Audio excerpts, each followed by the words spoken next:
Here's an example with the shift key.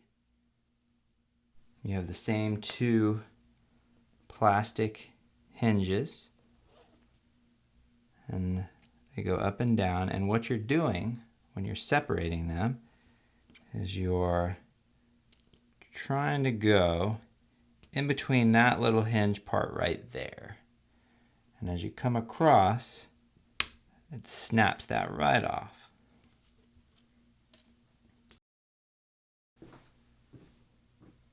We're going to remove the shift key and take your tool, spudger, toothpick, paperclip, whatever you're using. We're going to stick it underneath the bottom edge here. There's going to be two scissor brackets underneath here. So what we're going to do is we want to pry this up a little bit, put our second tool over on the edge. We can remove this bottom one, and what we're going to do is once we put our finger to kind of hold down the top edge of this key, we're going to take this key and slide it to the left. And what we're trying to do is there's a plastic scissor hinge underneath this that we're trying to separate from the plastic key and the hinge. And this tool will go in between the two. But as you go over, you'll snap the first one off, and then you have to continue to go over to snap the second one off. So let's try that now. Put your finger on the top. Slide it over.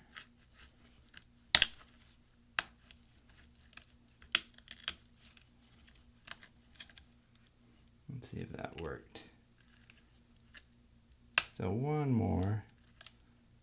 Trying to get this part off, and if it gets stuck like this, you can take your tool and then just slide it in between, because these shift keys are a lot longer, so they're a little bit more fragile than the normal square keys.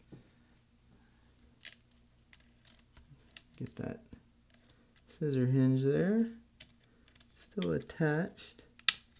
There we go. All right, set that aside.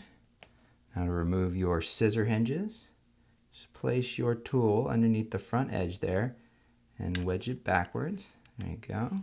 Lift that up, grab it with your finger, and then just pull back. And it should snap right off. The same thing to the second one. Oh, and you'll notice this scissor hinge came apart, which is okay, no worries. We can fix that. You'll notice when you look at the scissor hinge, like that. Now this long area right here needs to go towards this top part. You notice how those kind of go up and like lengthwise, and then those are in opposite direction. So what you do is just turn this around. As well, don't know if you can see this very well, but this little part, it has a higher end over here, and that should actually be on the top there. So what you do is you just push that on the top like that, and then put your finger over the top, and then just push down. I'm trying to do this on the space bar so you can see. It doesn't really work very well. I'm going to push it over here on the edge of the workbench. And I'm just going to connect these two. All right.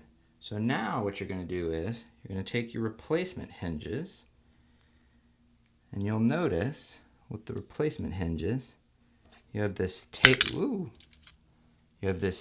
part towards the top and the wider part on the bottom, and that corresponds to how it should actually be dropped into the keyhole here. So we'll take this first one and then start at the bottom until you feel those metal pieces grab a hold, and then just let go. Should fall right into place. And you just take your finger, push down, and that snaps in. Then you're going to get your second replacement hinge. Same thing, wide on the bottom where those metal tabs are. Try to grab those, and you're going to pull in an upward direction. Then you just let go. Falls into place. Now snap it in the top. There you go. Now get your replacement shift key You're going to drop that on top of the whole area. Then we're going to press down.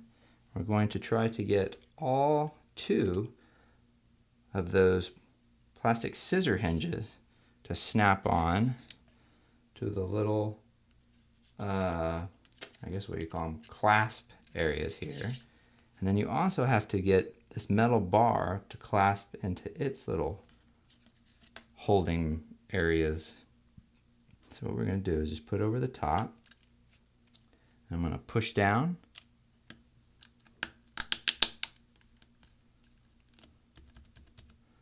And there you go. And your shift key is installed. Mac. Hinges.com.